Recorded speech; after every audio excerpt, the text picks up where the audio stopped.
Let me ask you this. Is it like just the code of Italians, like you have to have a gold chain? Indian people love gold chains. Yeah.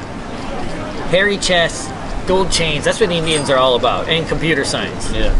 I think. I mean, when you Like, you've got a gold chain almost like an Indian. well, when you grow up Italian, I mean, you're looking up to your grandfather, your dad, your uncles. They all got gold chains. It's just what they do, right? So you just, I don't know. I got this. The gold chain I got was for my confirmation Okay. from my grandma. Like, Eric is really interesting because he's from Canada, so like I'm assuming he's like the super passive, like Canadian guy from Toronto, right? He's got the Canadian accent. He's like, you know, he's kind of polite. And then Very like polite. he's been staying at my house, and like at night, like he watches all these gangster movies all the time. I'm like, what's going on here? Like, I'm always trying to watch happy stuff, and he's like, you just don't understand it. And he's like watching these, like, some of them are like the bad gangster movies, like the ones that like nobody's ever seen. I love gangster. Like that, there was this one on Netflix that like nobody's ever seen, the Hitman guy, the Iceman or whatever. Oh yeah, the Iceman. Yeah. And it was like the worst movie ever. Well, I mean, Iceman. I mean, he's like, if you follow like gangster movies or that type of thing, then you know about the Iceman. Yeah, it is an awful movie, but I mean, I like some of those movies, but I'm like, you know, I'm happy-go-lucky. So like, I watch shit like Heart of Dixie, and you know, I watch Gilmore Girls and Dawson's Creek. Man, Dawson's Creek, by the way, is a great show. One Tree Hill, no, that's a magical show. Have you watched The Bronx Tale? I have watched The Bronx Tale. That's probably my favorite movie. Okay. Bronx Tale's okay. It's good. I mean, you have to. I mean, you got. If you think about it on a deeper level, it's a really good movie. These are gangster movies. Like, you're not supposed to be thinking about them on a deeper level. There's. I mean, there's a lot of good, like, you know, just life points in that. The father-son relationship. You know, the true love. I understand.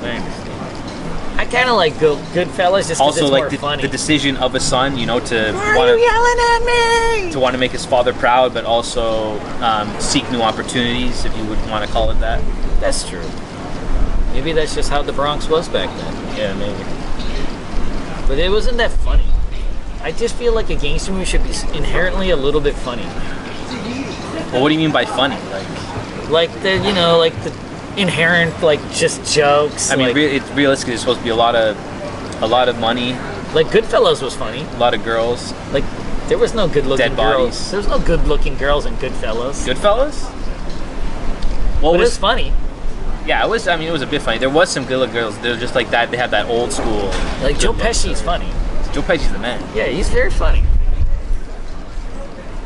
Sopranos is funny. Yeah, Sopranos is probably one of the best series of all time. So that's pretty good. So you're basically... Sopranos was good because they mixed comedy. Like, they had characters that were more serious, and then they had characters with like the comedy edge, and then you know. So it brought serious and comedy into each character. Yeah, like Christopher was so funny, man. Like when, he's the best. When he was trying to have a kid, and she's like, "Why don't we adopt?" And he's like, "Adopt." But I think like we watched some Ari Gold.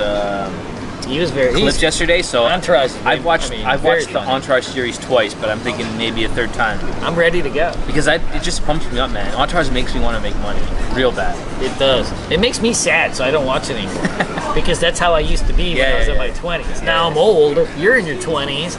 You know, you're getting inspired by it. I'm like, man, I've already been through that. Yeah, that's true. And your boys have kind of went their own separate ways. Yeah, I mean, it's just like they got older. Yeah. They have kids. Married kids, yeah. I mean, we're bald now. Like, there's like, you know, it's not cool anymore. Well, I mean, I'm 28. I mean, a lot of my buddies are getting married now, so those days are pretty much over for me. I gotta do it myself.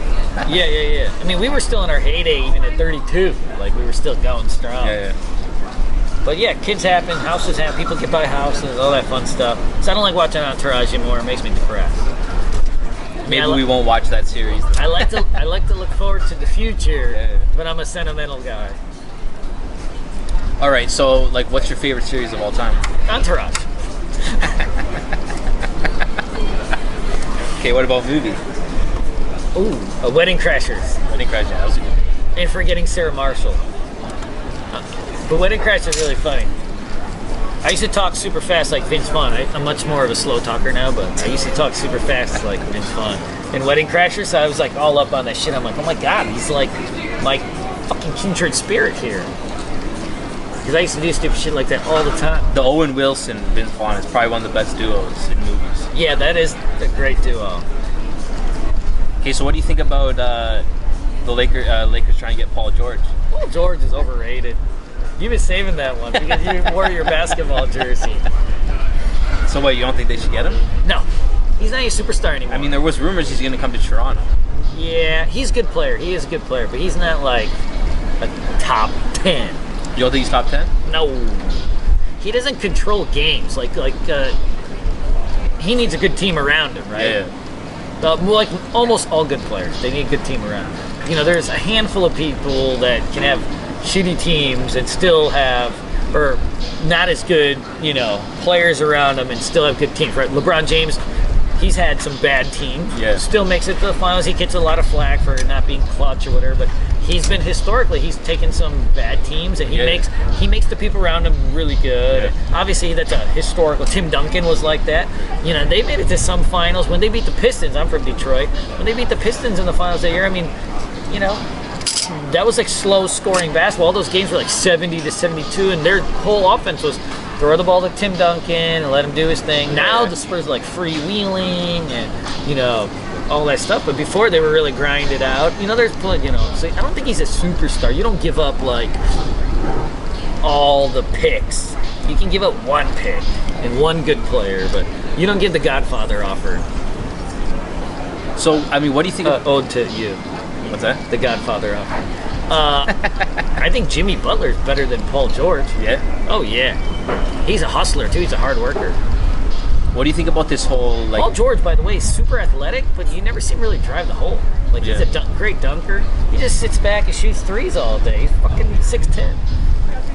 Yeah. What do you think about the whole Kevin Durant saga? Like, did you think it was good for the Warriors to get him? Probably not. I mean, historically, if you have a chance to get a superstar, you get one. He's the second best player in the world, so you got to do it.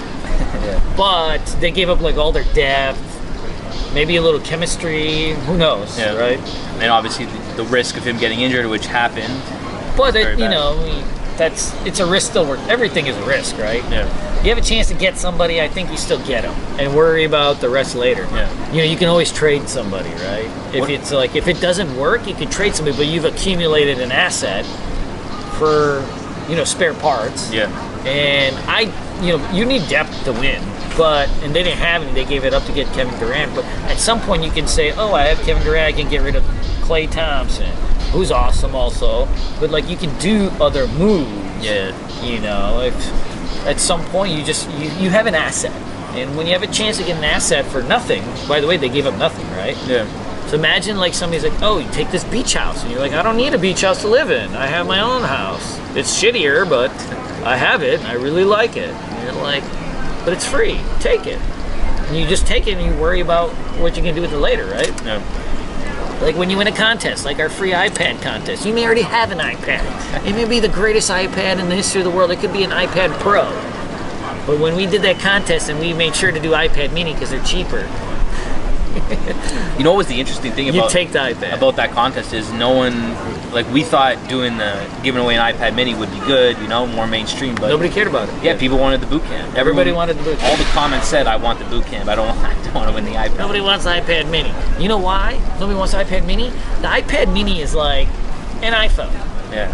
It's like a little bit bigger, and then now they have the big iPhones, right? So like you have the iPhone 7 Plus. So I think maybe next time we got to try the iPad Pro and see if people really... So I have an iPad Pro I use as my second monitor to my computer when I'm trading and traveling. Maybe people want the iPad Pro. Yeah. We'll have to play around with it. We're going to have a lot more contests. Yeah, but maybe let us know what you guys want. Thank you. Sorry for a little bit of going off on the tangent at the end, but man, I can't do an interview with this guy while he's wearing, you know, a Jason Kidd jersey and drinking water and not ask some questions. Maybe I'll get a beer now. All right, guys, take care. Eric? Later. Be polite. Say bye to your fans. Ciao. What if like you're starting to develop your own fans? You at like 6. I mean, my YouTube channel's got 3,000 subscribers. That's true. That's a fan base. That is a fan base. You're right. You're not upkeeping it that much. I know. I've been really thinking about getting a studio and starting like a legit show. Why can't I be on the show? You could obviously. I mean, you're gonna be the guy that's going to be on the show too. What, am I some type of clown? Do I amuse you? No, I mean you're entertaining, but not a clown. That was a Goodfellas reference for those of you that don't know. Alright, peace. Thanks for watching. If you like that video, subscribe right here. If you want to watch more videos, click right there. I'm willing to auction off Eric's Nets jersey and his virginity for contest submissions. There you go. Guys, this is a big deal. He loves this jersey. He's been wearing it since he's 7 years old. It's been the same size. Yeah, actually, I probably had it since I was a teenager.